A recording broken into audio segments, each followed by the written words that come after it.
Patay ang isang binatilyo matapos hampasin ng payong sa ulo ng ilang lalaki sa isang mall sa Quezon City. Nakunan pa sa CCTV ang mga nangyari matapos ang insidente. Balita ang hatid ni Emil Sumangil, exclusive. Rumihistro sa CCTV ang unang video ng 14 anyos na biktimang si Jerwin Pongpong Dizon nang pumasok sa isang mall sa Quezon City kasama ang iba pang kaklase noong Biyernes. Ilang oras na namasyal at naglakad-lakad ang magkakaibigan sa mall. Hanggang sa humantong sa tagpong ito, makikita sa CCTV sa ground floor na paupong bumagsak sa flooring ang biktima. Hindi raw nahagip ng rotating security camera ang aktual na krimen, pero ayon sa police report, nalugmok sa sahig ang binatilyo, makaraang hampasin ito sa ulo. Nagkagulo sa bahaging ito ng ground floor ng mall. Pinagtulungang maisakay sa wheelchair ang biktima para maisugod sa kalapit na klinika. Ilang araw na nakomataw si Pongpong sa ospital, tuluyan na siyang binawian ng buhay. Cardiopulmonary arrest at pamumuo ng dugo sa utak ang dahilan ng kanyang pagkamatay.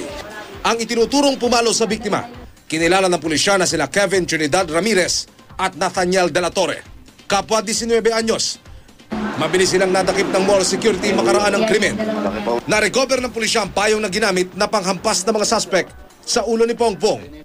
Nabali ang handle nito dahil ito raw ang ipinalo sa ulo ng biktima. Bakit ganun? Parang aso lang na pinatay yung anak ko. Ang pinagbulan daw ng gulo.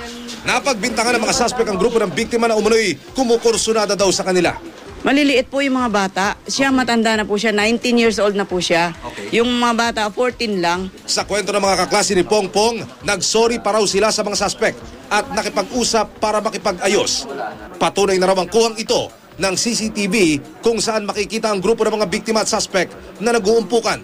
Pero tila raw mukhang mainit talaga ang mga suspect. Yung binangga na yun, may tinatawagan siya. Tapos maya-maya po, di okay na, nakapagkamay na, uuwi na po sila, masaya po silang naglalakad, bigla na lang pong may sumulpot na lalaki na may narinig po sila na, eto ba? Tapos sabay mura po ng malakas at palo po sa ulo ng anak ko. Nakakulong ngayon sa QCPD Station 7 ang mga suspect. Tumanggi silang magbigay ng pahayag.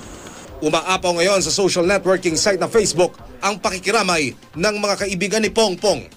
Lubos daw na masakit para sa mga magulang ng biktima na tuluyang mawalay ang bunsong anak.